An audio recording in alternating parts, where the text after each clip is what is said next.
কর জাঙ্কুক, তারা আসলে জেনে নিও আব্বু। আজব, তুই একটু খুলে বলবি না পরিবার সম্পর্কে? জিমিনকে জিজ্ঞেস করো। ব্যাস, আর চোখে জিমিন আড়াল থেকে জাঙ্কুকের দিকে তাকিয়ে ফুঁসছে।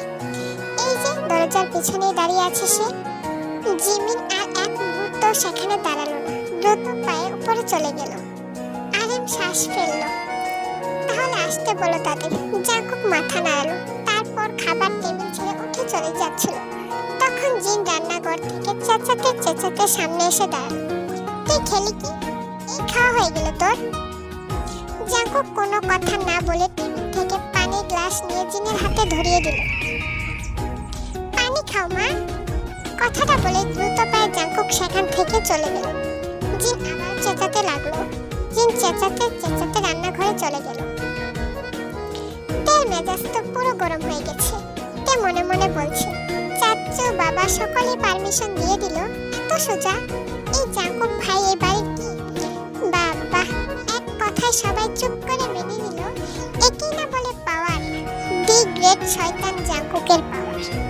আমার মতো ভালো মানুষের দাম নেই বাড়িতে, রাজত্ব থাকে শয়তানের হাতে। ড্রয়িং রুমে সকলে বসে। জিমিনকে বড় চাচুর পাশে বসানো হয়েছে। তার চেহারার দিকে তাকানো যাচ্ছে না, মনে হচ্ছে কেউ ভীষণ ভাবে তাকে বকেছে বা বকবে।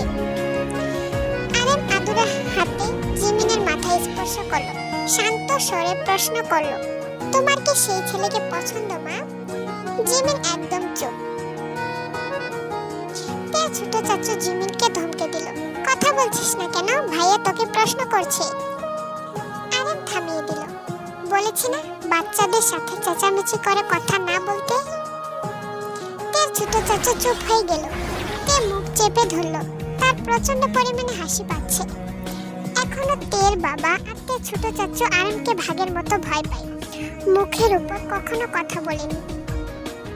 তের দাদা মারা যায় অল্প বয়সে, আর দাদি তো তারও আগে। তো বলা যায় তাদের বড় চাচু নিজ হাতে মানুষ করে বিয়ে দিয়েছেন তার বাবা আর চাচুকে। জিমিন ধীরে ধীরে জবাব দিল, জি চাচু। তুমি কি শিওর জিমিন? জি। তাহলে কথা কি আগাবো? জিমিন লজ্জা পেল।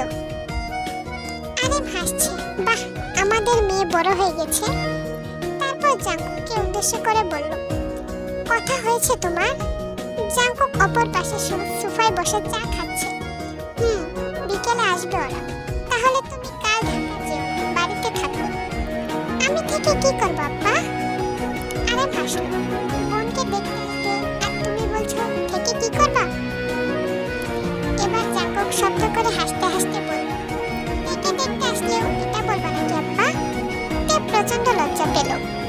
তে বুগামের পিছে গিয়ে লুকালো। জাঙ্কুক এবার চায়ের কাপ টেবিলে রাখলো।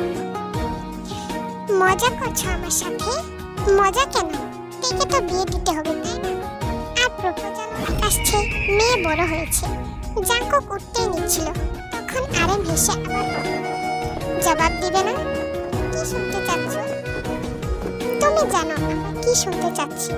তুমি থাকতে আমার বলতে হবে কেন? বিয়েটা দিয়ে দাও আমার তের সাথে।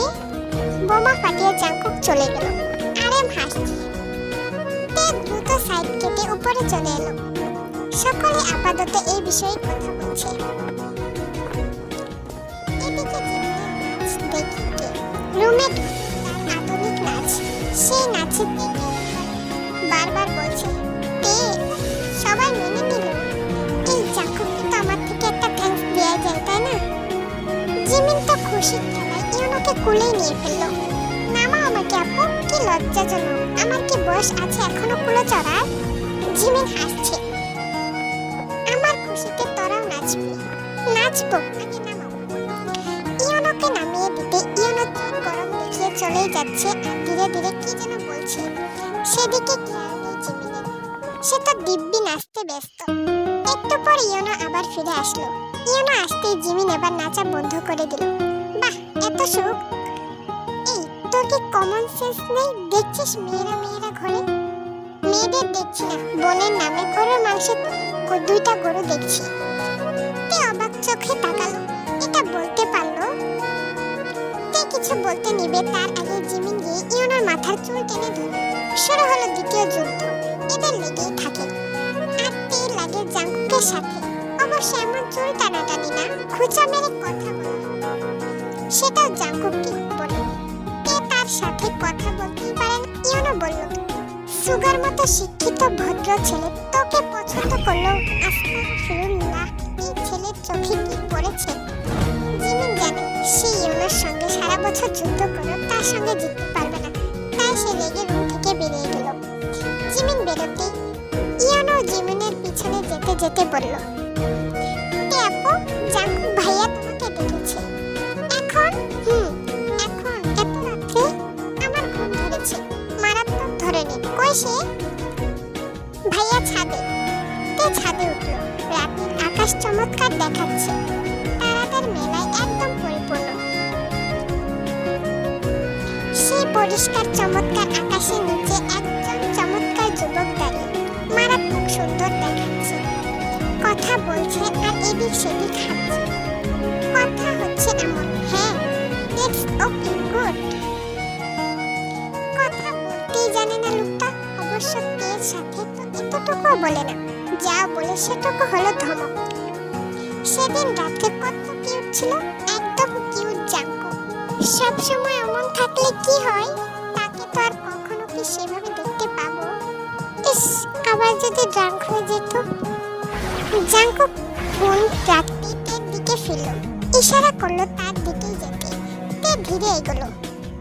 বুকের এই রূপ কি কখনো যাবে না? তার কাছে যাওয়াটা কি একটা অসুখ মনে হয়, যেটার মেডিসিন নেই? জাঙ্কুক তের চুল পেঁচিয়ে ধরলো। চুল ছাড়া কেন? তে নিচু স্বরে জবাব দিল, খুলে গিয়েছে ভাইয়া। এবার একটু শক্ত করে ধরলো, কানের কাছে মুখ এনে বলল, আমাকে বিয়ে করবি তো তে?